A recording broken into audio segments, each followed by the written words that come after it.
पादाब्जं जननी जनकौ तथा तत्वोपदेशकर्तारं नत्वा भक्तिः पुरस्सरम् परमपूज्य प्रातस्मरणीय अद्वैत सार्वभौम जगद्गुरु सिद्धारूಢರ ಮೌನ ಮಹಾಯೋಗಿ ಜಗದ್ಗುರು ಗುರುನಾಥಾರೂಢರ ಪಾವನ ಪಾದಾರವಿಂದಗಳಲ್ಲಿ ಹಣೆಮಣೆದು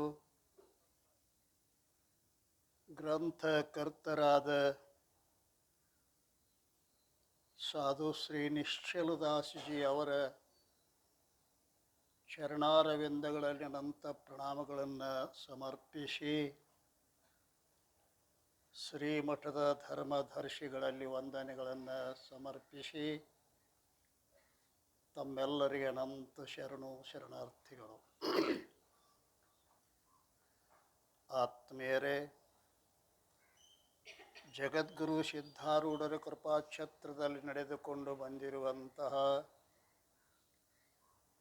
16ನೇ ವರ್ಷದ ಭಗವಚ್ಚಿಂತನ ಸಾಧನ ಶಿಬಿರದ ಪ್ರಸ್ತುತ ಚಿಂತನದ ವಿಷಯ ಶ್ರೀ ವಿಚಾರ ಸಾಗರ. ಸಾಧು ಶ್ರೀ ನಿಶ್ಚಲದಾಸಜಿ ಅವರು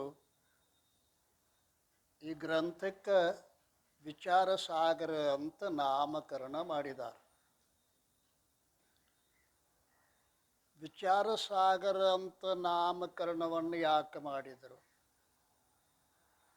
ವಿಚಾರಕ್ಕೂ ಸಾಗರಕ್ಕೂ ಏನು ಸಂಬಂಧ ಅದ? ಸಾಮಾನ್ಯವಾಗಿ ಒಬ್ಬ ಮನುಷ್ಯ ಅಂಗಡಿ ಇಟ್ಟ ಅಂದರೆ ಏನು ಹೆಸರಿಟ್ಟಿರ್ತಾನೆ? ಮರ್ಚೆಂಟ್.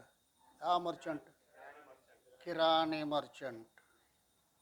ಆ ಹೆಸರು ಏನು ಹೇಳ್ತದ? ಇಲ್ಲಿ ಏನು ಸಿಗುತ್ತದ ಅನ್ನೋದನ್ನು ಹೇಳ್ತದ ಹೆಸರು. ಲಿಂಗಾಯತ ಖಾನಾವಳಿ ಅದೇನು ಹೇಳ್ತದ? ಲಿಂಗಾಯತರಿಗೆ ಮಾತ್ರ ಮೀಸಲಾದ. ಅಲ್ಲಿ ಹೋಗಿ ಮತ್ತೇನು ಕೇಳಕ್ಕೆ ಹೋದಿರಿ, ದಾಬಾದಾಗ ಕೇಳಿದ್ರು ಲಿಂಗಾಯತ ಖಾನಾವಳಿ ಕೇಳಿದ್ರಿ ಅಂದ್ರೆ ಹೊಡಿತಾರೆ. ಹಾಗೆ ವಿಚಾರ ಸಾಗರ ಅಂತ ನಾಮಕರಣ ಮಾಡಿದ್ದಾರೆ. ಯಾವ ರೀತಿಯಲ್ಲಿ ಸಾಗರದ ತುಂಬ ನೀರೇ ತುಂಬಿರುತ್ತದೆಯೋ ಈ ಗ್ರಂಥದ ತುಂಬ ವಿಚಾರವೇ ತುಂಬಿಕೊಂಡಿರುವುದರಿಂದ ಇದಕ್ಕೆ ವಿಚಾರ ಸಾಗರ ಅಂತ ನಾಮಕರಣ ಮಾಡಿದ್ದಾರೆ. ಹಾಗಾದ್ರೆ ವಿಚಾರ ಅಂದರೆ ಏನು ಕೇಳ್ಕೊಂಡು ಬಂದಿರಲ್ಲ ಚಂದ್ರೋದಯದಾಗ. ನೆನಪದ ಏನು?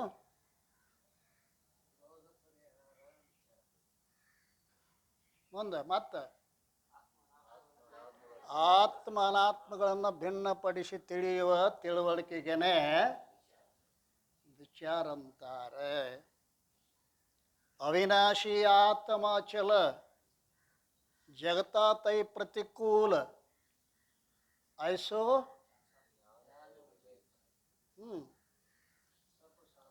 ಅದಕ್ಕೆ ಸಬ್ ಸಾಧನಕ್ಕೂ ಮೂಲ.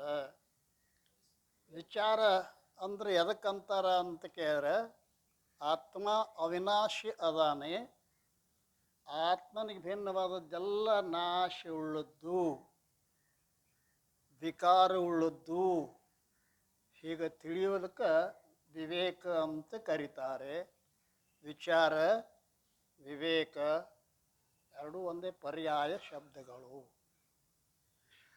ಆತ್ಮ ಅನಾತ್ಮಗಳನ್ನ ಭಿನ್ನಪಡಿಸಿ ತಿಳಿಯೋದಕ್ಕೆ ವಿಚಾರ ಅಂತೀರಲ್ಲ, ಆತ್ಮ ಅನಾತ್ಮಗಳನ್ನ ಯಾವ ರೀತಿಯಿಂದ ಭಿನ್ನಪಡಿಸಿ ತಿಳಿಬೇಕು? ಆತ್ಮ ಅನಾತ್ಮ ಭಿನ್ನಪಡಿಸುವಂತಹ ರೀತಿ ಯಾವುದು? ಯಾವುದೇ ವಸ್ತುವನ್ನು ಭಿನ್ನಪಡಿಸ್ಬೇಕಾಗಿತ್ತು ಅಂತಂದ್ರೆ ಆತ್ಮನ ಲಕ್ಷಣ ಏನು, ಅನಾತ್ಮದ ಲಕ್ಷಣ ಏನು, ಆ ಲಕ್ಷಣಗಳನ್ನು ತಿಳ್ಕೊಂಡ್ರೆ ಭಿನ್ನಪಡಿಸಲಾಕ ಬರ್ತದೆ. ಆತ್ಮ ಅಂತ ಎದಕ್ಕಂತಾರ, ಅನಾತ್ಮ ಅಂತ ಎದಕ್ಕಂತಾರ? ಅರಿಯುವುದೇ ಆತ್ಮ, ಅರಿಸಿಕೊಳ್ಳುವುದೇ ಅನಾತ್ಮ. ಇದಕ್ಕೆ ಆತ್ಮ ಅನಾತ್ಮಗಳನ್ನು ಭಿನ್ನಪಡಿಸಿ ತಿಳಿಬೇಕಾಗಿತ್ತು ಅಂದ್ರೆ ಅರಿಯುವುದೇ ಆತ್ಮ. ಇದೊಂದು ಮೊಬೈಲನ್ನು ನಾವು ಕಣ್ಣಿನಿಂದ ಅರಿತೀವೋ ಕಿವಿಯಿಂದ ಅರಿತೀವೋ? ಅರಿಯುವುದೇ ಆತ್ಮ ಅಂತೀರಿಲ್ಲ. ಕಣ್ಣ ಮೊಬೈಲನ್ನು ಅರಿತು, ಮೊಬೈಲ್ ಅರಿಸ್ಕೊತು, ಅದರ ಕಣ್ಣ ಆತ್ಮ ಆದಂಗೆ ಆತಲ್ಲ. ನೀವೇನು ಹೇಳಿದ್ರಿ? ಅರಿಯುವುದೇ ಆತ್ಮ ಅಂದ್ರಿ ಇಲ್ಲ. ಗುರುಗಳ ಹುಷಾರಲಿ ಮಾತಾಡಂತ ನಾವು ಶಿಷ್ಯ ಏನು ಹೇಳಿದ್ರಿ ನೀವು? ಅರಿಯೋದೇ ಆತ್ಮ ಅಂತೀರಿ, ಅರಿಸ್ಕೊಳ್ಳೋದೇ ಅನಾತ್ಮ ಅಂದ್ರಿ. ಮೊಬೈಲ್ ಅನಾತ್ಮ ಅಂತ ಒಪ್ಕೋತೀವಿ ನಾವು. ಈ ನೇತ್ರೆ ಮೊಬೈಲ್ನ ಅರಿತಲ್ಲ. ಕೂಡ್ತಂಗಿ ಕೂಡ್ರವ, ಆಮೇಲೆ ನಮಸ್ಕಾರ ಮಾಡಕ್ಕೆ ದೇವ್ರಿಲ್ಲೇ ಇರ್ತಾನ.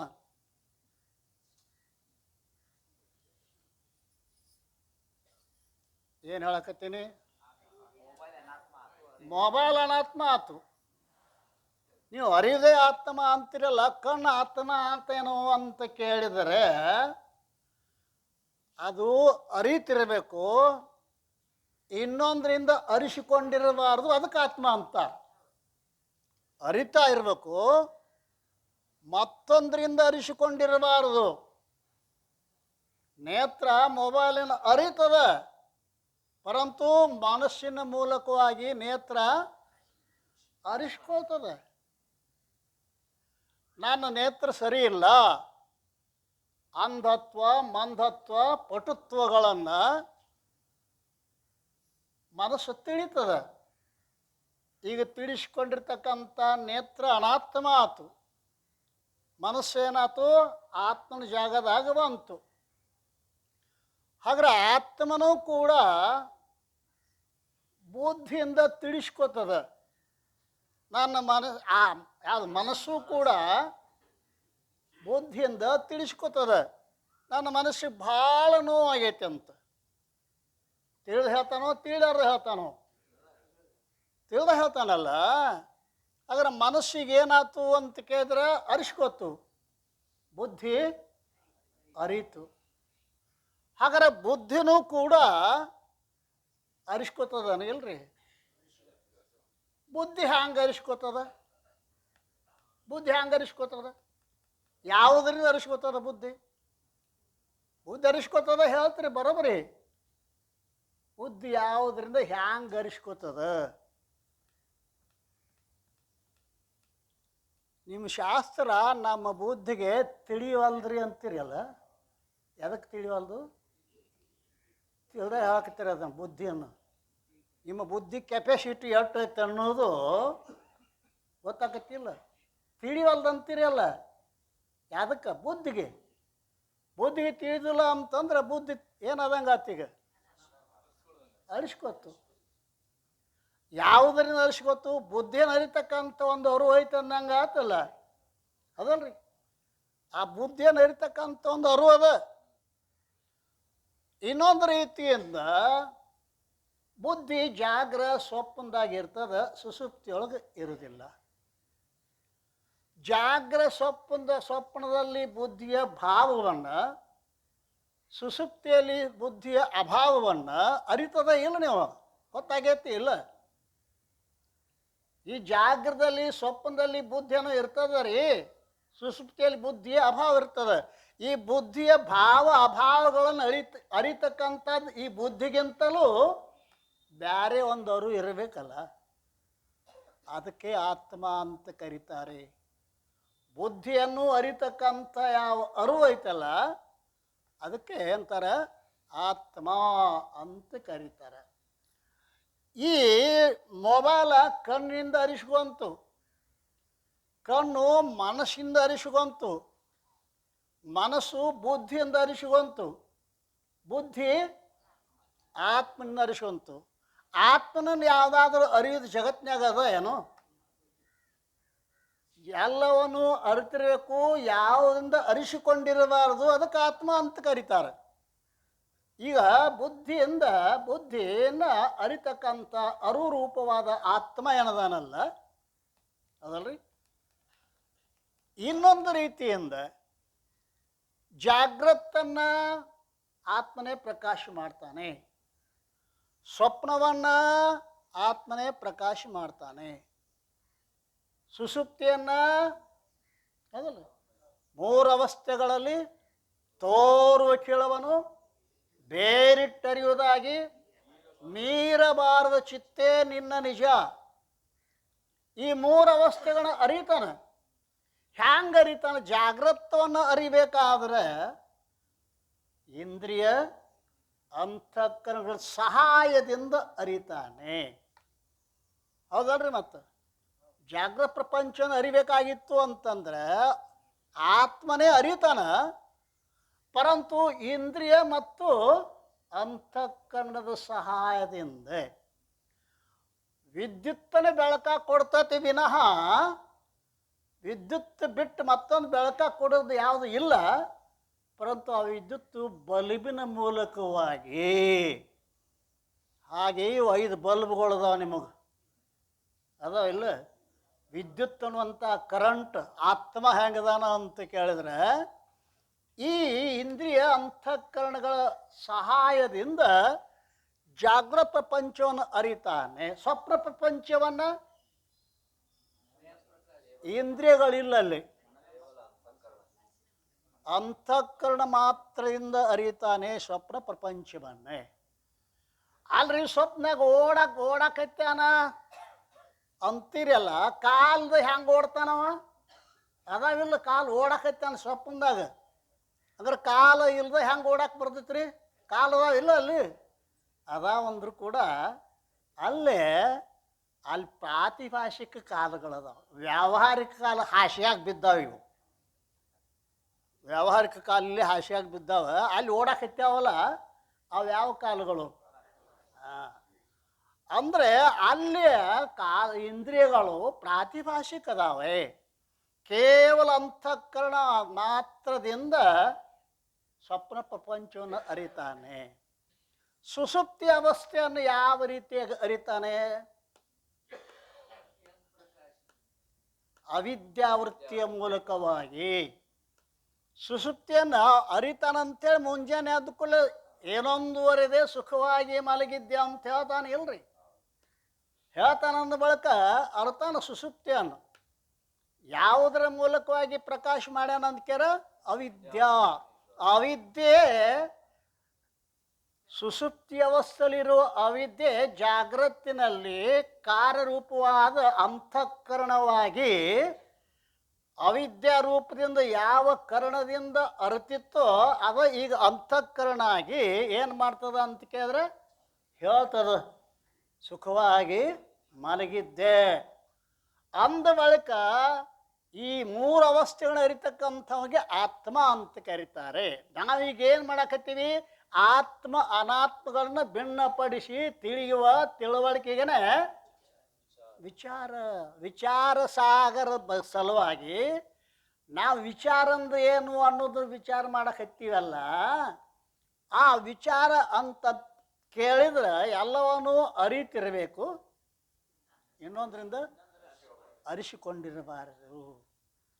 ಈ ರೀತಿಯಿಂದ ಆತ್ಮ ಅರಿಸಿಕೊಳ್ತಕ್ಕಂಥ ಅನಾತ್ಮ ಇವುಗಳನ್ನು ಭಿನ್ನಪಡಿಸಿ ತಿಳಿತಾ ಇದ್ದೇವೆ.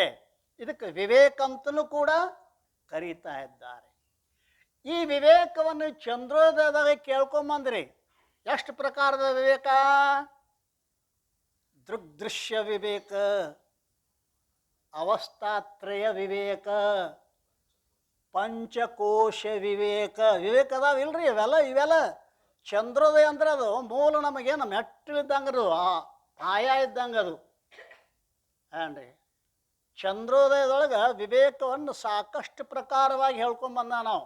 ದೃಗ್ದೃಶ್ಯ ವಿವೇಕ, ಅರಿಯುವುದೇ ದೃಕ್ಕು, ಅರಿಸಿಕೊಳ್ಳುವುದೇ ದೃಶ್ಯ.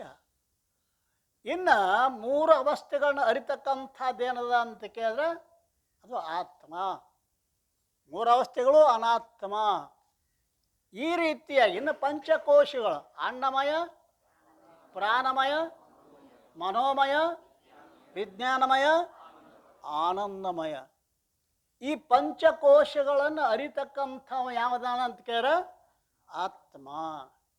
ಅಲ್ಲೊಂದು ಸುಂದರದ ಪ್ರಶ್ನೆ ಮಾಡಿದಾರೆ ಚಂದ್ರೋದಯದಾಗ.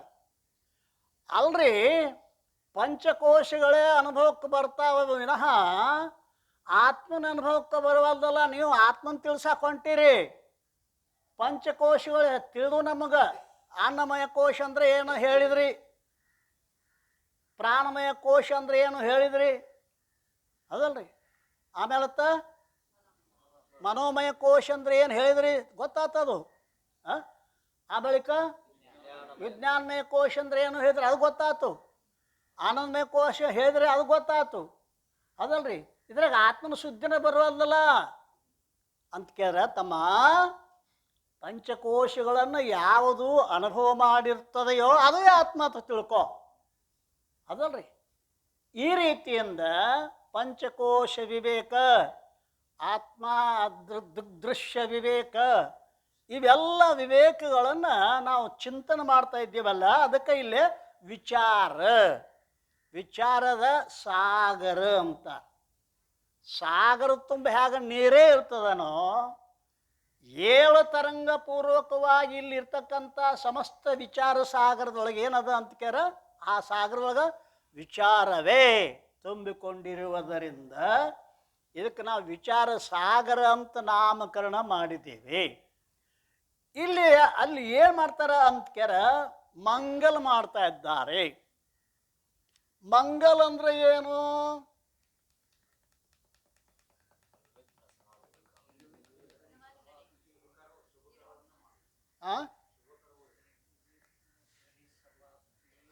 ನಿರ್ವಿಘ್ನ ಪರಿಸಮಾಪ್ತಿ ಕಾಮೋ ಮಂಗಲಮಾಚರ. ಅವು ಲಕ್ಷಣಗಳು ಇಲ್ಲದೆ ಹೋದ್ರೆ ನಿಮಗೇನು ಕೆಲಸ ಆಗಂಗಿಲ್ಲ. ಆ ಲಕ್ಷಣಗಳ ಮೂಲಕವಾಗಿಯೇ ನಾವು ತಿಳ್ಕೊಬೇಕಾಗ್ಯದ ಎಲ್ಲವನ್ನು. ಮಂಗಲ ಅಂತ ಅದಕ್ಕಂತಾರ ನಿರ್ವಿಘ್ನ ಪರಿಸಮಾಪ್ತಿ ಕಾಮೋ ಮಂಗಲಮಾಚರ. ನಾವು ಆರಂಭ ಮಾಡಿರ್ತಕ್ಕಂಥ ಈ ಕಾರ್ಯ ನಿರ್ವಿಘ್ನವಾಗಿ ಪರಿಸಮಾಪ್ತಿಗೊಳ್ಳಲಿ ಎಂಬ ಉದ್ದೇಶದಿಂದ ಮಾಡ್ತಕ್ಕಂಥ ಪ್ರಾರ್ಥನೆಗೆ ಏನಂತಾರ? ಮಂಗಲ. ಆ ಮಂಗಲ ಎಷ್ಟು ಪ್ರಕಾರದ?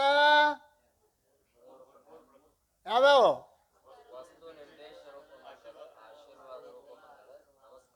ನಮಸ್ಕಾರ ರೂಪ ಮಂಗಲ, ಆಶೀರ್ವಾದ ರೂಪ ಮಂಗಲ, ವಸ್ತು ನಿರ್ದೇಶ ರೂಪ ಮಂಗಲ.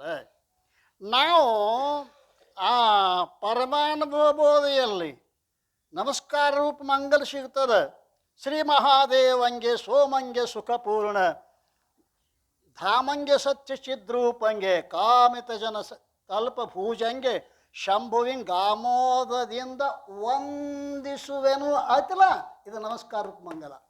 ವಂದಿಸುವೆನು ಅಂತಾರಿಲ್ಲ, ನಮಸ್ಕರಿಸುತ್ತೇನೆ. ಇದು ಯಾವ ಮಂಗಲ? ನಮಸ್ಕಾರ ರೂಪ ಮಂಗಲ. ಅಲ್ಲಿ ಆಶೀರ್ವಾದ ರೂಪ ಮಂಗಲವನ್ನು ನಾವು ನೋಡ್ತಾ ಇದ್ದೀವಿ. ಗಣಪತಿಯನ್ನ ಕುರಿತು ಆಶೀರ್ವಾದ ರೂಪ ಮಂಗಲ ಮಾಡ್ತಾ ಇದ್ದಾರೆ. ಗಣವರ ನಣಿಮಾದಿ ಗುಣಮನಿ ಸಿಂಧು ವಾರಣಮುಖ ಮಹಿತಾರ್ಥಂಗಳ ತನಿವಂತೆ ಕೊಡುವುದ ನಾನ್ವಿತ ಈ ಕೃತಿಗಣು ಮಾತ್ರ ಬೆಡರಿಲ್ಲ ಬೆನೆಮಾಳ್ಕೆ. ಈ ಕಾವ್ಯಕ್ಕೆ ಸಹಾಯಕನಾಗಿ ಅನುಮಾತ್ರವೂ ಕೂಡ ವಿಘ್ನವು ಬಾರದಂತೆ ಆಶೀರ್ವಾದವನ್ನು ಮಾಡು. ಯಾರಿಗೆ? ಗಣಪತಿಗೆ. ಗಣಪತಿಯನ್ನು ಆಶೀರ್ವಾದ ಕೇಳ್ಕೊಂಡಿದ್ದಾರೆ. ಈ ರೀತಿಯಾಗಿ ನಮಸ್ಕಾರ ರೂಪ ಮಂಗಲ ಅಲ್ರಿ. ಎಲ್ಲೆಲ್ಲಿ ವಂದಿಸುವೆನು ಅಂತ ಬರ್ತದೆ, ಅಲ್ಲೆಲ್ಲ ಏನು ನಮಸ್ಕಾರ ರೂಪ ಮಂಗಲ. ನೀನು ನನಗೆ ಇದನ್ನು ಕೊಡು ಅಂತೇನು ಕೇಳ್ತೀವಲ್ಲ, ಅದು ಆಶ್ಚರ್ಯ ರೂಪ ಮಂಗಲ. ಹೌದಲ್ರಿ? ಮತ್ತೆ ಇನ್ನು ಮೂರನೇದು ಯಾವುದು? ವಸ್ತು ನಿರ್ದೇಶ ರೂಪ ಮಂಗಲ. ವಸ್ತು ಅಂದ್ರೆ ಎದಕ್ಕಂತಾರೆ?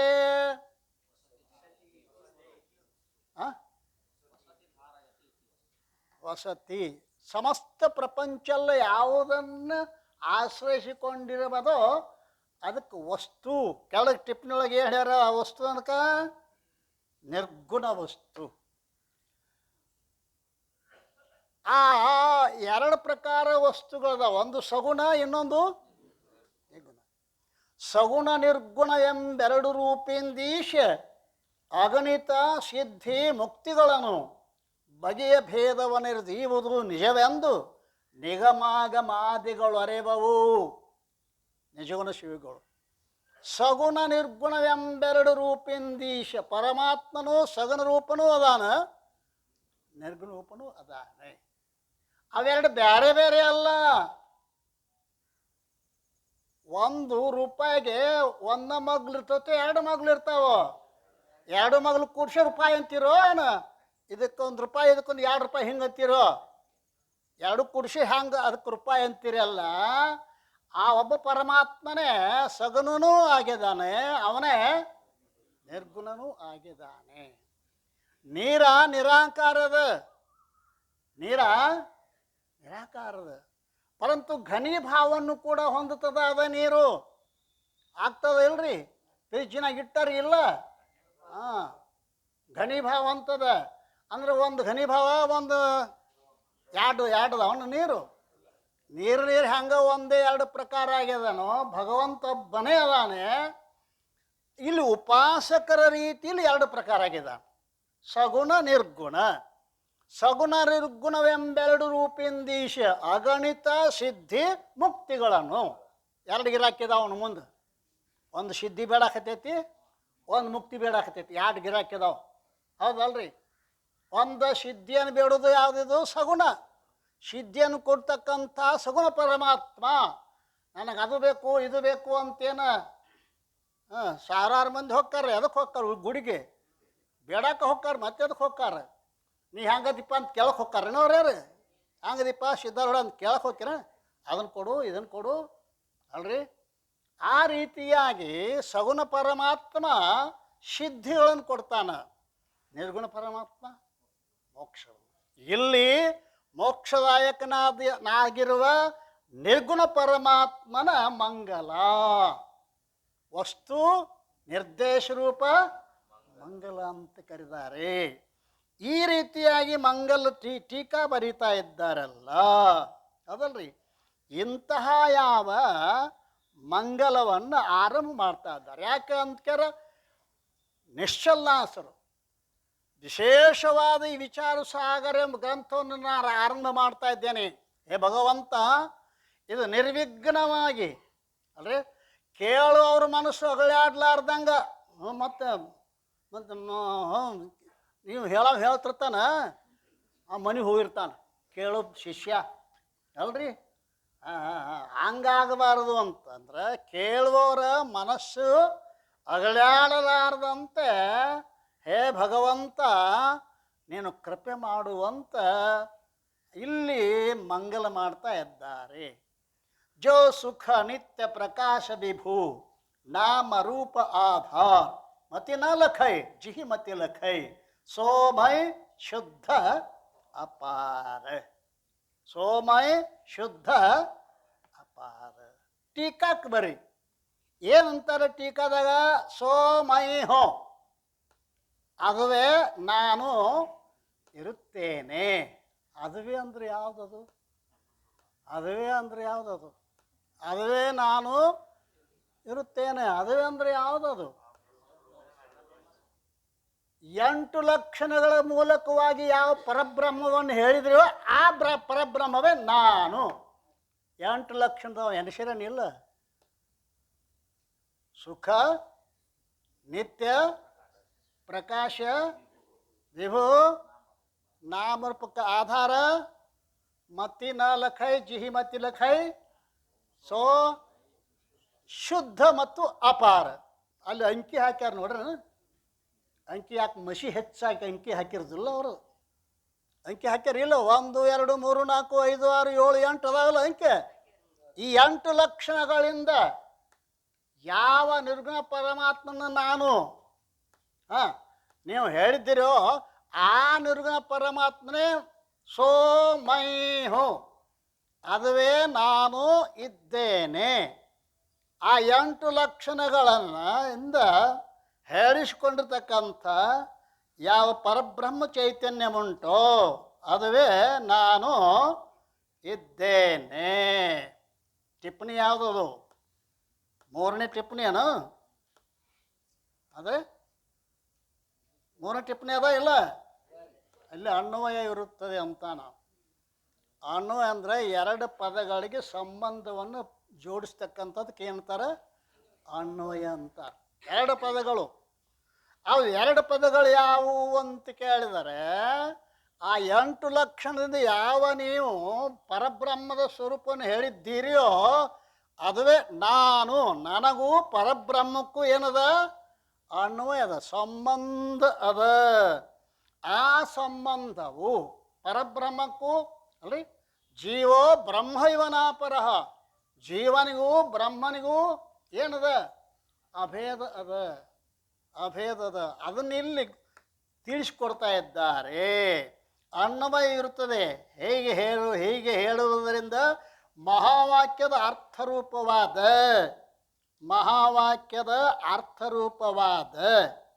ಅಂದರೆ ಏನು?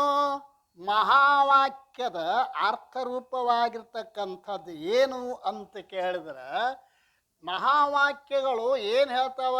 ಮುಖ್ಯವಾಗಿ ತತ್ವಮಸಿ ಮಹಾವಾಕ್ಯ ಜೀವ ಈಶ್ವರಿಗೆ ಅಭೇದವನ್ನೇ ಹೇಳ್ತಕ್ಕಂಥ ವಾಕ್ಯ ಯಾವುದು? ವೇದಗಳಲ್ಲಿ 2 ಪ್ರಕಾರ ವಾಕ್ಯಗಳದಾವು. ಒಂದು ಮಹಾವಾಕ್ಯ, ಇನ್ನೊಂದು ಅವಾಂತರ ವಾಕ್ಯ. ಅದ ಅವಾಂತರ ವಾಕ್ಯ ಅಂದ್ರೆ ಏನು? ಮಹಾವಾಕ್ಯ ಅಂದ್ರೆ ಏನು ಹೇಳ್ರಿ ನೋಡ್ರು. ಮಹಾವಾಕ್ಯ. ಅವಾಂತರ ವಾಕ್ಯ ಅಂದ್ರೆ ಎದಕ್ಕಂತಾರೆ? ಕೇವಲ ಜೀವನ ಸ್ವರೂಪವನ್ನೇ ಹೇಳಬೇಕು ಅಥವಾ ಕೇವಲ ಬ್ರಹ್ಮನ ಸ್ವರೂಪವನ್ನೇ ಹೇಳಬೇಕು. ಇದಕ್ಕೇನಂತಾರ? ಅವಾಂತರ ವಾಕ್ಯ. ಬ್ರಹ್ಮ ಸ್ವರೂಪವನ್ನು ಹೇಳ್ತಕ್ಕಂಥ ಅವಾಂತರ ವಾಕ್ಯ ಯಾವುದು? ಸತ್ಯಂ ಜ್ಞಾನಂ ಅನಂತಂ. ಇದು ಕೇವಲ ಬ್ರಹ್ಮ ಸ್ವರೂಪ ಮಾತ್ರ ಹೇಳ್ತದೆ. ಜೀವ ಸ್ವರೂಪವನ್ನು ಬೋಧ ಮಾಡ್ತಕ್ಕಂಥ ಅವಾಂತರ ವಾಕ್ಯ ಯಾವುದು? ಏಷ ಹೃದಯಂತರ್ ಜ್ಯೋತಿ ಪುರುಷಃ. ಈ ಹೃದಯ ದೇಶದಲ್ಲಿ ಜ್ಯೋತಿ ಪುರುಷನು ಇದ್ದಾನೆ ಅಂತೇನು ಹೇಳ್ತಾರಲ್ಲ, ಇದು ಕೇವಲ ಜೀವನ ಸ್ವರೂಪವನ್ನು ಬೋಧ ಮಾಡ್ತಕ್ಕಂಥ ಅವಾಂತರ ವಾಕ್ಯ. ಈ ಮಹಾವಾಕ್ಯ ಅಂದ್ರೆ ಜೀವ ಬ್ರಹ್ಮರ ಅಭೇದವನ್ನು ಹೇಳ್ತಕ್ಕಂಥ ಮಹಾವಾಕ್ಯ. ಆ ಜೀವ ಬ್ರಹ್ಮರ ಅಭೇದವನ್ನು ಹೇಳಬೇಕಾಯ್ತಂದ್ರೆ ತತ್ವ ತ್ವಂ ಅಸಿ. ಮಹಾವಾಕ್ಯ ಜೀವ ಬ್ರಹ್ಮರ ಅಭೇದವನ್ನು ಹೇಳಬೇಕಾಗಿತ್ತು ಅಂದ್ರೆ ವಾಚ್ಯಾರ್ಥದಲ್ಲಿ ಅಭೇದ ಆಗುವುದಿಲ್ಲ, ಲಕ್ಷಾರ್ಥದ ಮೂಲಕವಾಗಿ ಅಭೇದವನ್ನು ಹೇಳ್ತಾವ ವಿನಃ ಮಹಾವಾಕ್ಯ ವಾಚ್ಯಾರ್ಥದಲ್ಲಿ ಅಭೇದ ಇಲ್ಲ, ಆಗುವುದೇ ಇಲ್ಲ ಅಲ್ರಿ. ಅಂದ್ರೆ ಏನು? ತತ್ಪದದ ವಾಚ್ಯಾರ್ಥ ಅಂದ್ರೆ ಯಾವುದು? ತ್ವಂಪದದ ವಾಚ್ಯಾರ್ಥ ಯಾವುದು?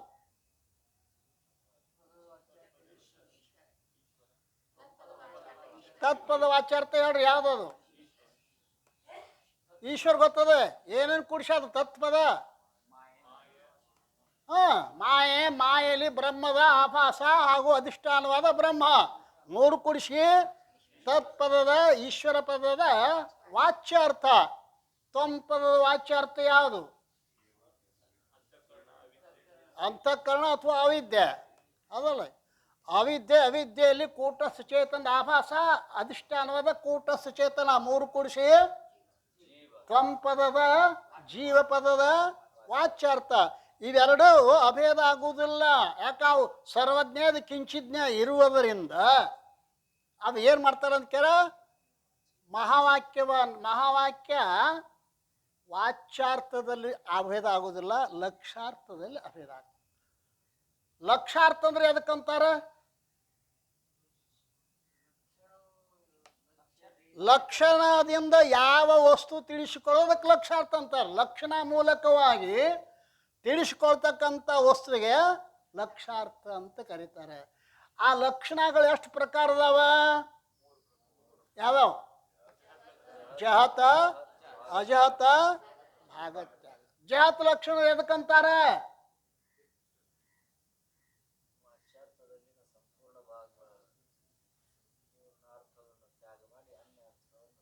ಸಂಪೂರ್ಣ ವಾಚ್ಯಾರ್ಥವನ್ನು ತ್ಯಾಗ ಮಾಡಿ ತತ್ ಸಂಬಂಧಿಯನ್ನು ಗ್ರಹಣ ಮಾಡ್ತೀವಲ್ಲ, ಅದಕ್ಕೇನಂತಾರ? ಜಹತ ಲಕ್ಷಣ. ಅದು ಗಂಗಾಯಾಮ್ ಘೋಷಃ, ಗಂಗೆಯಲ್ಲಿ ಗೊಲ್ಲರಹಳ್ಳಿ ಇರುತ್ತದೆ ಅಂದ. ಗಂಗೆ ಅಂದ್ರೆ ಹರಿಯುವ ನದಿ, ದೇವ ನದಿ. ಹರಿಯುವ ನದಿಯೊಳಗೆ ಗ್ರಾಮ ಇರೋದು ಅಸಂಭವ. ಎಲ್ಲಿ ಅಸಂಭವ ಇರ್ತೈತಿ ಅಲ್ಲಿ ರಕ್ಷಣೆ ಮಾಡಬೇಕಾಗ್ತದೆ. ಹಾಗಾದ್ರೆ ಗಂಗೆ ಅನ್ನುವ ಪದಕ್ಕೇನರ್ಥ? ಹರಿಯುವ ನದಿ. ಅದನ್ನು ಬಿಟ್ಟು ತತ್ಸಂಬಂಧಿಯಾದ ಆ ಗಂಗಾ ತೀರದಲ್ಲಿ ಏನದ ಗ್ರಾಮದ ಅಂತ ತಿಳ್ಕೊಂಡ್ರೆ ಇದಕ್ಕೆ ಜಹತ ಲಕ್ಷಣ ಅಂತ ಕರೀತಾರೆ. ಅಜತ ಲಕ್ಷಣ ಅಂದ್ರೇನು?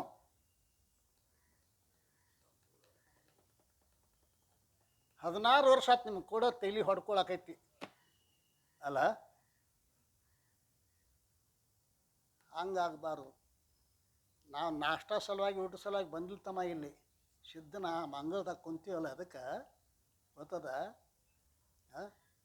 ಏನು ಕೇಳಾಕೈತಿ? ಅಜತ್ ಲಕ್ಷಣ. ವಾಚ್ಯಾರ್ಥ ತ್ಯಾಗ ಮಾಡಲಾರದೆ ಅಧಿಕಾರ್ಥವನ್ನು ಎಲ್ಲಿ ಗ್ರಹಣ ಮಾಡಲ್ಪಡುತ್ತವೆ ಅದಕ್ಕೆ ದೃಷ್ಟಾಂತ ಏನು? ಕೆಂಪು ಓಡುತ್ತದೆ. ಕೆಂಪು ಅಂತಕ್ಕಂಥದ್ದು ಕೆಂಪು ರಂಗ. ಆ ರಂಗ ಬಿಡಲಾರ್ದನೆ ಕೆಂಪು ಕುದುರೆ ಓಡುತ್ತದೆ ಅಂತ ಅಧಿಕಾರ್ಥವನ್ನು ಗ್ರಹಣ ಮಾಡಿದ್ರೆ ಇದು ಅಜಾತ ಲಕ್ಷಣ. ಭಾಗತ್ಯಾಗ ಲಕ್ಷಣ ಅಂದ್ರೇನು? ವಾಚ್ಯಾರ್ಥಗಳು 2 ಭಾಗ ಮಾಡಬೇಕು. ವಿರೋಧ ಭಾಗವನ್ನು ತ್ಯಾಗ ಮಾಡಿ ಅವಿರೋಧ ಭಾಗವನ್ನು ಗ್ರಹಣ ಮಾಡಬೇಕು. ವಿರೋಧ ಭಾಗವಾಗಿರ್ತಕ್ಕಂಥ ಮಾಯೆ ತತ್ತ ಏನದು ಸರ್ವಜ್ಞತ್ವಾದಿಗಳು. ಇನ್ನು ಅವಿದ್ಯೆ ಕಾರ್ಯವಾಗಿರ್ತಕ್ಕಂಥ ಅಲ್ಪಜ್ಞತ್ವಾದಿಗಳನ್ನು ತ್ಯಾಗ ಮಾಡಿ ಈ ಕೂಟಶ್ಚೇತನವೇ ಬ್ರಹ್ಮಚೇತನವಿರುತ್ತದೆ ಅದಲ್ರಿ. ಜೀವಪದದ ಲಕ್ಷಾರ್ಥ ಕೂಟಸ್ಥ ಚೇತನ, ಈಶ ಪದದ ಲಕ್ಷಾರ್ಥ ಬ್ರಹ್ಮಚೇತನ. ಇವೆರಡರಲ್ಲಿ ಅಭೇದವನ್ನು ಹೇಳ್ತದೆ. ಆದ್ದರಿಂದ ಇಲ್ಲಿ ಏನು ಹೇಳಕತ್ಯಾರ ಅಂತ ಕೇಳಿದರೆ, ಈ ಸೋಮೈಹು ಅದುವೇ ನಾನು ಇದ್ದೇನೆ ಇದು ಅನ್ವಯವಿರುತ್ತದೆ. ಅಂದ್ರೆ ಬ್ರಹ್ಮನಿಗೂ ಜೀವನಿಗೂ ಅನ್ವಯವಿರುತ್ತದೆ.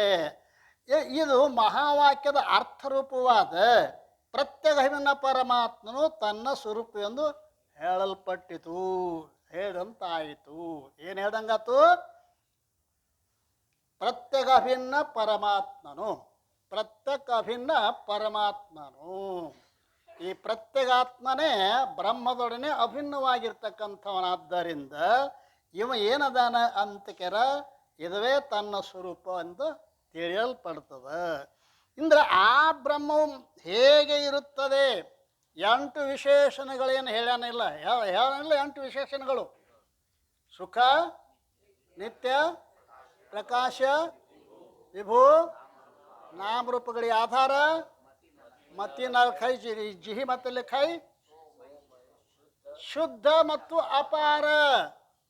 ಶುದ್ಧ ಮತ್ತು ಅಪಾರ 8 ಲಕ್ಷಣಗಳೇನದಾವಲ್ಲ ಅವನು ಇಲ್ಲಿ ವಿಸ್ತಾರ ಮಾಡ್ತಾ ಇದ್ದಾರೆ. ಯಾವುದು ಸುಖರೂಪವಾಗಿರುತ್ತದೆಯೋ 1ನೇ ವಿಶೇಷಣ, ಯಾವುದು ನಿತ್ಯವಿರುತ್ತದೆಯೋ 2ನೇ ವಿಶೇಷಣ, ಆ ಬಳಿಕ ಯಾವುದು ಪ್ರಕಾಶ ರೂಪವಿರುತ್ತದೆಯೋ.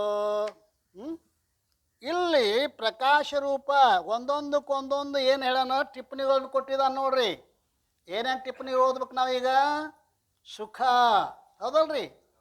ಸುಖದ ಮ್ಯಾಗ ಏನು ಟಿಪ್ಪಣಿ ಅದ? ಎಷ್ಟನೇದು? 6. ಆನಂದ ಅಂದರೂ ಅದೇ, ಸುಖ ಅಂದರೂ ಕೂಡ ಅದೇ. ಮತ್ತು ಆನಂದ ಅಂತ ಹೇಳಬೇಕಾಗಿತ್ತಲ್ಲ, ಸುಖ ಅಂತ ಯಾಕಂತಾರಿ ಅಂತಂದ್ರೆ ಈ ಜೀವನಿಗೆ ಅನುಭವ ಇದ್ದದ್ದು ಸುಖ. ಆನಂದದ ಅನುಭವ ಇಲ್ಲ, ಆನಂದ ಸ್ವರೂಪ ಅದಾನ, ಅನುಭವ ಇಲ್ಲ. ಆದ್ದರಿಂದ ಇಲ್ಲಿ ಆನಂದ ಅಂದ್ರು ಒಂದೇ, ಸುಖ ಅಂದ್ರು ಒಂದೇ. ಸುಖಕ್ಕೆ ದುಃಖ ಅನ್ನೋದು ಅರ್ಥದಲ್ರಿ. ಆನಂದಕ್ಕೆ ವಿರೋಧ ಅರ್ಥ ಏನ್ರಿ ಅದ ಅನ್ರಿ? ಆನಂದಕ್ಕೆ ವಿರೋಧ ಅರ್ಥ ಇಲ್ಲ. ಅಂತ ಆನಂದ ಸ್ವರೂಪ ತಿಳಿಸುವುದವಾಗಿ ಸುಖ ನಿತ್ಯ. ನಿತ್ಯಕ್ಕೇನಂದಾನ ಹೇಳು? ನಿತ್ಯ ಅಂದ್ರೆ ನೀವು ತಿಳ್ಕೊಂಡಿರ್ತಕ್ಕಂಥದ್ದು ಅಭಾವ ಚತುಷ್ಟಯಗಳಿಗೆ ಅಪ್ರತಿಯೋಗಿ ಆಗಿರುವುದು ಯಾವುದು? ಅದಕ್ಕೆ ನಿತ್ಯ ಅಂತ ಕರೀತಾರೆ.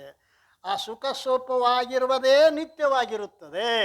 ನಿತ್ಯ ಸ್ವರೂಪವಾಗಿರದೆ ಪ್ರಕಾಶ ರೂಪವಾಗಿರುತ್ತದೆ. ಪ್ರಕಾಶದ ಮ್ಯಾಗ ಟಿಪ್ಪಣಿ ಅದಾನ.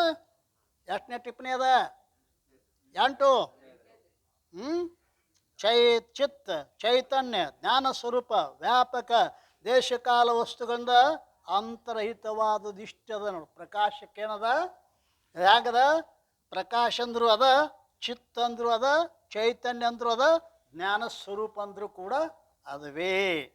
ಈ ರೀತಿಯಾಗಿ ಪ್ರಕಾಶ ಮುಂದ 4ನೇದ್ದು ವಿಭು. ವಿಭು ಅಂದ್ರೇನು? ವ್ಯಾಪಕ ಅದಲ್ರಿ. ವಿಭು ಶಬ್ದದ ಮ್ಯಾಗ ಟಿಪ್ಪಣಿ ಯಾವುದದ? 9 ಅಂಕ ನೋಡ್ರಿ, ಮುಂದೆ ಹಾಕ್ತಾನವ.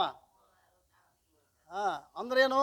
ವಿಭು ಅಂದ್ರೆ ದೇಶ ಕಾಲ ವಸ್ತು ಪರಿಚಯ ರಹಿತಕ್ಕ ವಿಭು ವ್ಯಾಪಕ ಅಂತ ಕರಿತಾ ಇದ್ದಾರೆ. ವಿಭು ನಾಮರೂಪಗಳಿಗೆ ಆಧಾರ. ಸಮಸ್ತ ನಾಮರೂಪಗಳು ಎಷ್ಟದಾವೋ ಅವುಗಳೆಲ್ಲಕ್ಕೂ ಆಧಾರ. ಹೌದಲ್ರಿ? ಮತ್ತೆ ಆಧಾರವ ಬ್ರಹ್ಮ ಆಧೇಯ ಈ ಮಾಯೆ. ಹೌದಲ್ರಿ? ಆಧಾರವಾಗಿರ್ತಕ್ಕಂಥದ್ದು ಯಾವುದದ ಅಂತ ಕೇರ? ಬ್ರಹ್ಮ. ಅದು ಎಲ್ಲದರಲ್ಲಿನೂ ಅದ ಏನ್ರಿ? ಜಗತ್ತಿನ ಪದಾರ್ಥಗಳು ಎಷ್ಟೆಷ್ಟದಾವೋ ಎಲ್ಲ ಪದಾರ್ಥಗಳಿಗೆ ಆಧಾರವಾಗಿರ್ತಕ್ಕಂಥದ್ದು ಯಾವುದು? ಒಂದು ಚೇತನ. ಎಲ್ಲ ಪದಾರ್ಥಗಳಿಗೆ ಏನಾಗ್ಯದ ಅಂತ ಕೇರ?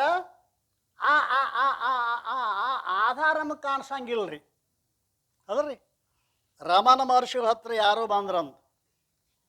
ಅಪ್ಪ, ಆ ಬ್ರಹ್ಮ ವ್ಯಾಪಕ ಐತಂತಾರ, ಪರಿಪೂರ್ಣ ಐತಿ ಅಂತಾರ, ನಮ್ಮ ಕಣ್ಣಿಗೆ ಯಾಕೆ ಕಾಣಿಸ್ವಲ್ದು?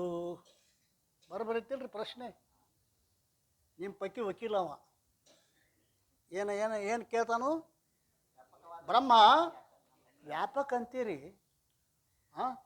ಪರಿಪೂರ್ಣ ಅಂತೀರಿ, ನಮ್ಮ ಕಣ್ಣಿಗೆ ಯಾಕೆ ಕಾಣಿಸ್ವಲ್ದು? ದೊಡ್ಡದು ಕಾಣಿಸ್ಬೇಕಿಲ್ರಿ, ಸಣ್ಣ ಸಣ್ಣ ಕಾಣಿಸ್ಬೇಕು. ದೊಡ್ಡದೈತೆ ಅಂತೀರಿ ನೀವು, ಮತ್ತು ನಮ್ಮ ಕಣ್ಣಿಗೆ ಯಾಕೆ ಕಾಣಿಸ್ವಲ್ದು? ರಮಣ ಮಹರ್ಷಿಗಳು ಆ ಕಾಡಿಕೆ ನೋಡ್ರು. ಗಾಡಿ ಮ್ಯಾಗ ಒಂದು ಚಿತ್ರಪಟ ಇತ್ತು. ಆ ಚಿತ್ರಪಟ ಅವನ ಮುಂದೆ ಕೊಟ್ಟರು. ನೋಡ್ರಿ ಇದ್ರಾಗ ಏನೇನಿತ್ತು ನೋಡು. ಅದ್ರಾಗ ರೀ ನದಿ ಅದ ರೀ, ಗುಡಿಸಲು ಅದ ರೀ, ಇಲ್ಲಿ ಋಷಿ ಅದಾನ್ರಿ, ಇಲ್ಲಿ ಚಿಗರಿ ಅದ ರೀ, ಮತ್ತೇನೈತಿ ನೋಡು, ಚಿಗರಿ ಅದ ರೀ, ಮತ್ತೇನೈತಿ ನೋಡು, ನದಿ ಅದ ರೀ, ಗುಡಿಸಲು ಅದ ರೀ, ಯೋಗಿ ಅದಾನ್ರಿ, ಬರೀ ಇದನ್ನ ಹೇಳಾಕೈತಿ. ಮತ್ತೇನೈತಿ ನೋಡು, ಮತ್ತೆ ನದಿ ಅದ ರೀ, ಮತ್ತದನ್ನ ಹೇಳಾಕೈತಿ ಅವ.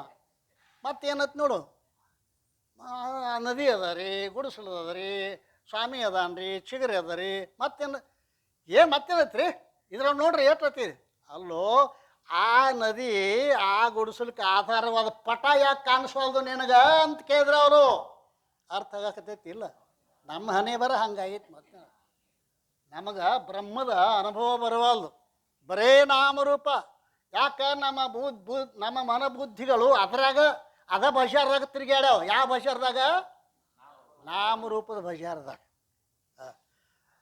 ಜಾತ್ರೆ ಬಂದಿತ್ತ, 3 ಮಕ್ಕಳಿದ್ವು. ಯವ್ವ ಜಾತ್ರೆಗೆ ಹೋಗೋಣ, ನೋಡ್ರಿ ತಮ್ಮ. ಜಾತ್ರೆಗ ಆ ಸಕ್ರೆ ಗೊಂಬೆಗಳು ಮಾಡಿದ್ರು ರೀ.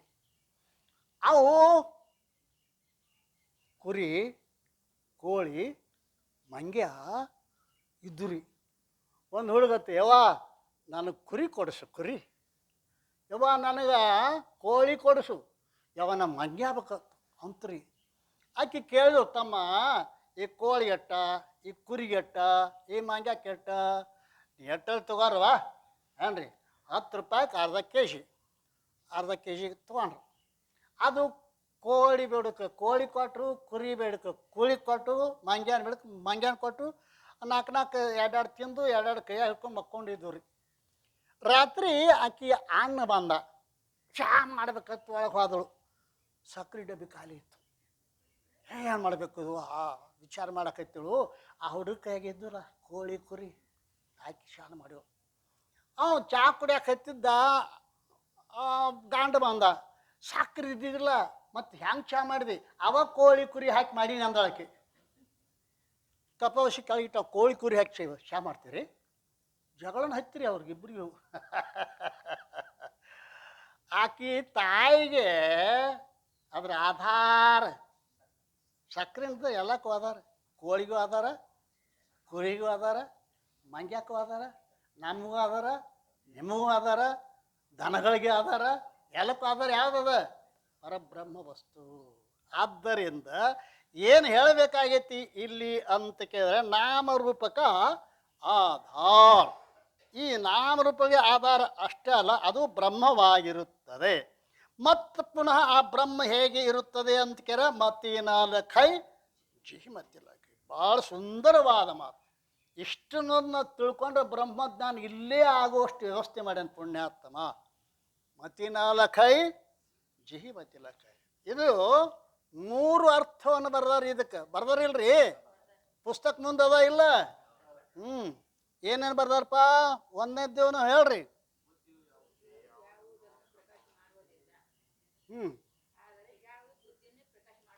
ಬುದ್ಧಿಯು ಯಾವುದನ್ನ ಪ್ರಕಾಶ ಮಾಡುವುದಿಲ್ಲವೋ, ಅಂದ್ರೆ ಅರಿಯುವುದಿಲ್ಲವೋ, ಆದರೆ ಯಾವುದು ಆ ಬುದ್ಧಿಯನ್ನೇ ಅಂದ್ರೆ ಪ್ರಕಾಶ ಮಾಡುತ್ತದೆಯೋ ಅಲ್ರಿ. ಬುದ್ಧಿ ಯಾವುದನ್ನ ಅರಿಯುವುದಿಲ್ಲ. ನಾವು ಬ್ರಹ್ಮವನ್ನು ಅರಿಲಾಕ ಬಂದೀವಿ ಇಲ್ರಿ, ಇಲ್ಲಲ್ಲ. ಮತ್ತು ಬುದ್ಧಿನ ಬ್ರಹ್ಮ ಅರಿದ್ರಂದ್ರೆ ಹಾರಿಗದ ಗಂಟು ಕಟ್ಕೊಂಡು ಊರಿಗೆ ಹೋಗೋದಾಕತಿ. ಹೌದಲ್ರಿ. ಮತ್ತು ಏನು ಅರಿಲಾಕ ಬಂದಿರಿ ನೀವು? ಇಲ್ಲೇನು ಹಾಕತ್ತಾರ? ನಿಮ್ಮ ಬುದ್ಧಿ ಕೆಲಸ ಇಲ್ಲಿ ನಡೆಯಂಗಿಲ್ಲ ಅಂತ ಹೇಳಕತ್ತಾರ. ನಮ್ಗೆ ಗಂಟು ಕಟ್ಟಬೇಕಾತೇನು ನಮ್ಮ ಊರಿಗೆ? ಹೌದಲ್ರಿ. ಬುದ್ಧಿಯು ಬ್ರಹ್ಮವನ್ನು ಪ್ರಕಾಶ ಮಾಡುವುದಿಲ್ಲ, ಒಂದು ಅರ್ಥ ಇದು. ಅದು ಎರಡನೇ ಅರ್ಥ ಇನ್ನಷ್ಟು ನಾವು ವಿಸ್ತಾರ ಮಾಡ್ತೀವಿ ಹೇಳ್ತಮ್ಮ. ಏನತ್ತಾನ?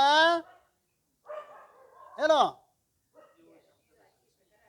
ಬುದ್ಧಿಯು ಶಬ್ದದ ಶಕ್ತಿ ವೃತ್ತಿಯಿಂದ ಅದನ್ನು ಪ್ರಕಾಶ ಮಾಡುವುದಿಲ್ಲ. ಮತ್ತೇನು? ಲಕ್ಷಣಾವೃತ್ತಿಯಿಂದ. ಒಂದು ಶಕ್ತಿ ವೃತ್ತಿ, ಇನ್ನೊಂದು ಲಕ್ಷಣಾವೃತ್ತಿ ಅಲ್ರಿ. ಶಕ್ತಿ ವೃತ್ತಿ ಅಂದ್ರೆ ಎದಕ್ಕಂತಾರ, ಲಕ್ಷಣಾವೃತ್ತಿ ಅಂದ್ರೆ ಎದಕ್ಕಂತಾರೆ?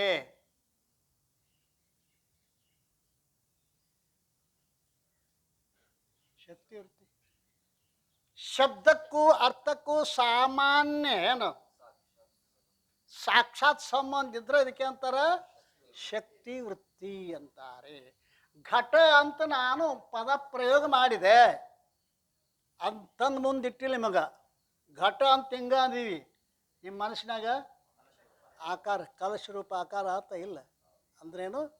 ಈ ಘಟ ಪದಕ್ಕೆ ಕಲಶ ರೂಪ ಅರ್ಥವೇ ಹೌದಲ್ರಿ. ಇದು ವಾಚ್ಯ ಅರ್ಥ ಅದಲ್ರಿ. ಘಟ ಪದಕ್ಕೆ ಕಲಶ ರೂಪ ಅರ್ಥ ಅಂತ ನಾವು ತಿಳ್ಕೊಂಡಿಲ್ಲ, ಇದು ವಾಚ್ಯ ಅರ್ಥ. ಈ ವಾಚ್ಯ ಅರ್ಥದಿಂದ ಅಲ್ರಿ ಇದು ಶಕ್ತಿ ವೃತ್ತಿಯಿಂದ ಯಾವುದು ತಿಳಿಸ್ಕೊತತಿ ಅದಕ್ಕೆ ಶಕ್ಯಾರ್ಥ, ವಾಚ್ಯಾರ್ಥ, ಮುಖ್ಯಾರ್ಥ, ಅಭ್ಯುದಯಾರ್ಥ, ಹಿಂಗೆ ಭಾಳ ಪ್ರಕಾರ ಅದಾವ. ಇನ್ನು ಶಬ್ದದ ಲಕ್ಷಣಾವೃತ್ತಿ ಎದಕ್ಕಂತಾರೆ? ಶಬ್ದಕ್ಕೂ ಅರ್ಥಕ್ಕೂ ಪರಂಪರಾ ಸಂಬಂಧಿತ್ತು ಅಂತಂದರೆ ಇದಕ್ಕೆ ಅಂತಾರೆ ಲಕ್ಷಣಾವೃತ್ತಿ ಅಂತ ಕರೀತಾರೆ. ಶಬ್ದಕ್ಕೂ ಅರ್ಥಕ್ಕೂ ಪರಂಪರಾ ಸಂಬಂಧಿತ್ತು ಅಂತಂದ್ರೆ ಅದಕ್ಕೇನಂತಾರೆ ಲಕ್ಷಣಾವೃತ್ತಿ ಅಂತ ಕರೀತಾ ಇದ್ದಾರೆ.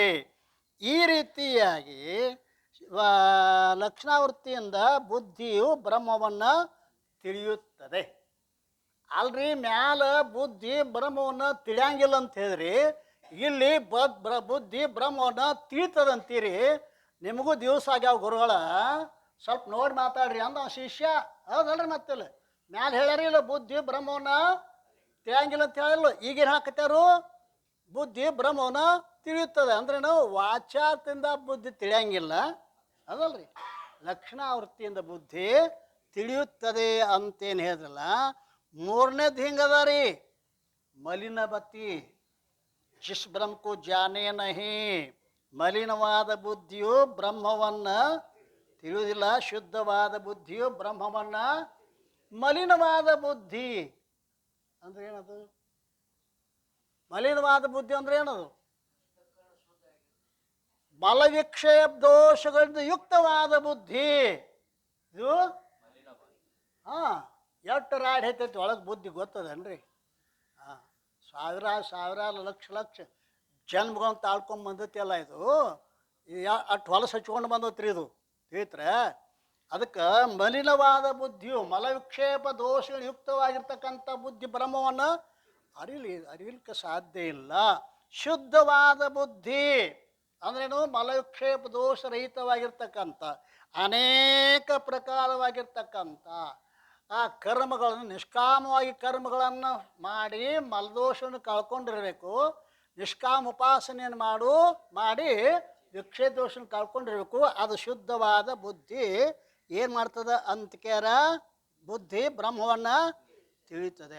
ಅದು ಕೂಡ ಫಲವ್ಯಾಪ್ತಿಯಿಂದ ಬ್ರಹ್ಮವನ್ನು ತಿಳಿಯುವುದಿಲ್ಲ, ವೃತ್ತಿ ವ್ಯಾಪ್ತಿಯಿಂದ ಬ್ರಹ್ಮವನ್ನು ತಿಳಿಯುತ್ತದೆ. ನೋಡಿ, ಬ್ರಹ್ಮ ಬುದ್ಧಿ ಬ್ರಹ್ಮವನ್ನು ತಿಳಿಯಂಗಿಲ್ಲ ಅಂತ ಮ್ಯಾಲ ಪ್ರತಿಜ್ಞೆ ಮಾಡ್ಯಾರ. ಮತ್ತಿಲ್ಲೇ ಫಲವ್ಯಾಪ್ತಿಯಿಂದ ತಿಳಿಯಂಗಿಲ್ಲ, ವೃತ್ತಿ ವ್ಯಾಪ್ತಿ ಮತ್ತೆ ತಿಳಿತೈತೆ ಅಂತ ಬುದ್ಧಿಗೆ ತಿಳಿಬೇಕಲ್ರಿ ಮತ್ತೇನ ಅಲ್ಲ. ಫಲವ್ಯಾಪ್ತಿ ಅಂದ್ರೇನು, ವೃತ್ತಿ ವ್ಯಾಪ್ತಿ ಅಂದ್ರೆ ಏನು?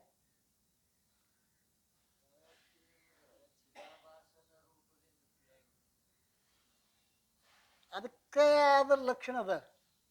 ಫಲವ್ಯಾಪ್ತಿ, ವೃತ್ತಿ ವ್ಯಾಪ್ತಿ ಅಲ್ರಿ. ವೃತ್ತಿದು ಪ್ರಯೋಜನ ಆಗಿರಬೇಕು, ಹೌದಲ್ರಿ? ವೃತ್ತಿದು ಪ್ರಯೋಜನ ಆಗಿರಬೇಕು, ಆಭಾಸಂದು ಪ್ರಯೋಜನ ಆಗಿರಬೇಕು. ಇದಕ್ಕೆ ಫಲವ್ಯಾಪ್ತಿ ಅಂತ ಕರೀತಾರೆ.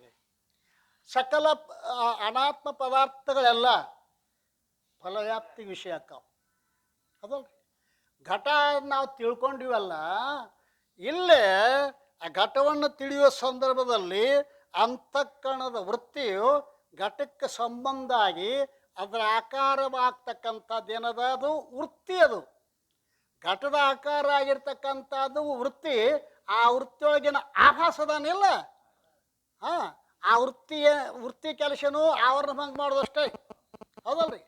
ಕತ್ತಲ ಹೊಂಟಿರ್ತೀವಿ, ಏನೋ ಸರ್ಕಂತು ಕೈಯಾಗ ಬ್ಯಾಟ್ರಿ ಇತ್ತು, ಬ್ಯಾಟ್ರಿ ಹಾಕಿದ, ಅಲ್ಲಿ ಏನು ಮಾಡ್ತೀವಿ? ಬ್ಯಾಟ್ರಿ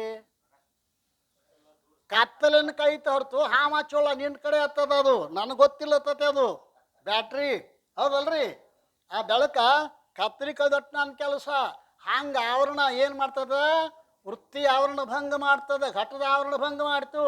ಆ ವೃತ್ತಿಯೊಳಗಿರ್ತಕ್ಕಂಥ ಆಭಾಸ ಏನದಲ್ಲ, ಅಯಂ ಘಟ, ಇದು ಘಟವಿರುತ್ತದೆ ಅಂತ ತಿಳಿತಾ ಇದ್ದಾನೆ.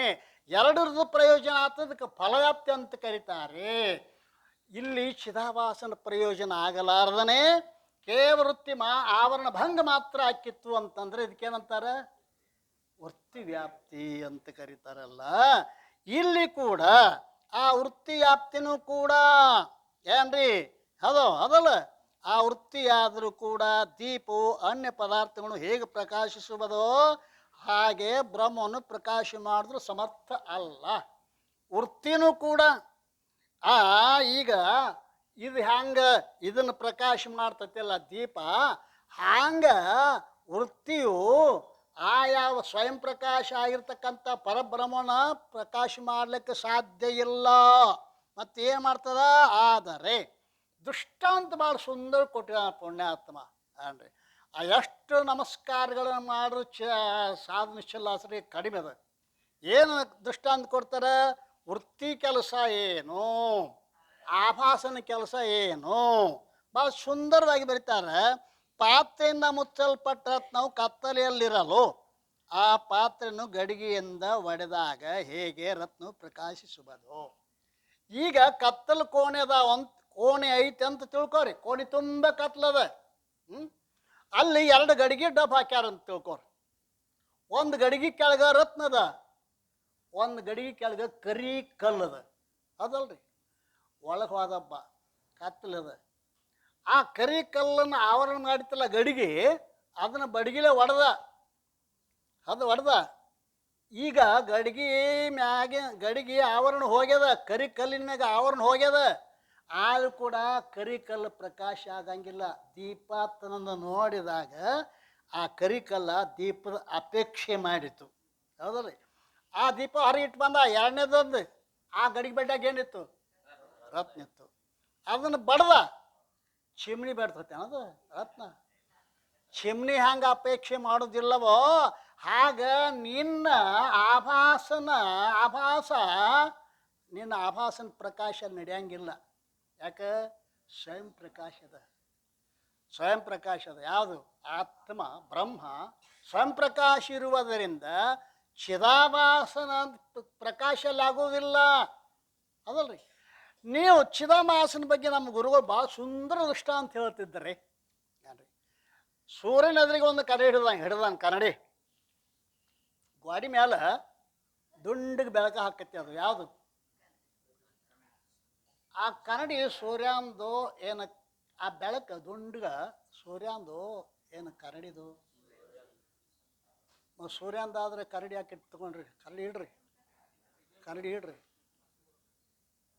ಸೂರ್ಯನ ಬೆಳಕೇನೆ ಕನ್ನಡಿಯ ಮೂಲಕವಾಗಿ ಬಂದು ಗಾಡಿ ಮ್ಯಾಗ ಬೆಳಕ ಹಾಕೈತೆ. ಅದು ಸೂರ್ಯನ ಮೂಲ ಕನ್ನಡಿ ದ್ವಾರ ಬಂದದ ಅದು.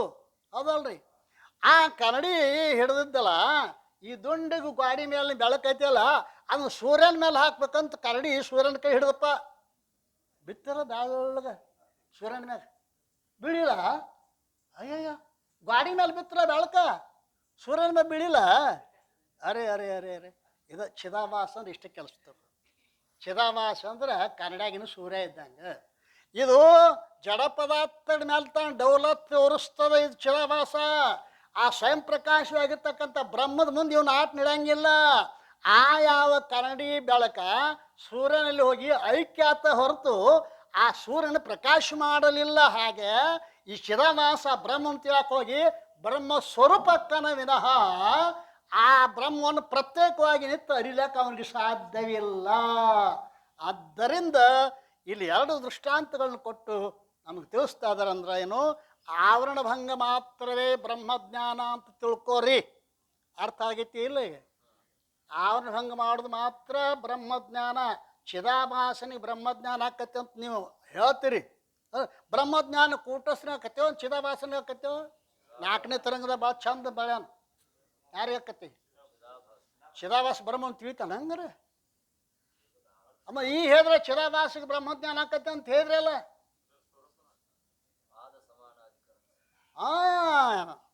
ಆವರಣ ಭಂಗ ಮಾತ್ರ, ಆವರಣ ಭಂಗ ಮಾತ್ರಕ್ಕನ್ನು ನಾವು ಬ್ರಹ್ಮಜ್ಞಾನ ಅಂತೀವಿ ವಿನಃ ಈ ಚಿದಾಭಾಸ ಆ ಬ್ರಹ್ಮವನ್ನು ಎದುರು ನಿಂತು ಪ್ರಕಾಶ ಮಾಡ್ತಾನಂತ ಅರ್ಥ ಅಲ್ಲಪ್ಪೋ. ಇಷ್ಟು ತಿಳ್ಕೊಂಡ್ರಿ ಅಂದ್ರೆ ಕೆಲಸ ಮುಗೀತಿದು. ಭಾಳ ಸುಂದರವಾದ ಮಾತನ್ನು ಹೇಳಿದರೆ. ಈ ರೀತಿಯಾಗಿ ಚಿದಾಭಾಸನಿಂದ ಬ್ರಹ್ಮವು ತಿಳಿಸಿಕೊಳ್ಳುವುದಿಲ್ಲ. ಇದಕ್ಕೇನಂತರ ಆವರಣ ಭಂಗ ಮಾತ್ರವೇ ಇಲ್ಲಿ ಪ್ರಯೋಜನ. ಆವರಣ ಭಂಗಕ್ಕನ್ನು ನಾವು ಬ್ರಹ್ಮಜ್ಞಾನ ಅಂತ ಕರಿತೀವಿ. ಸದ್ಗುರುನಾಥ್ ಮಹಾರಾಜ್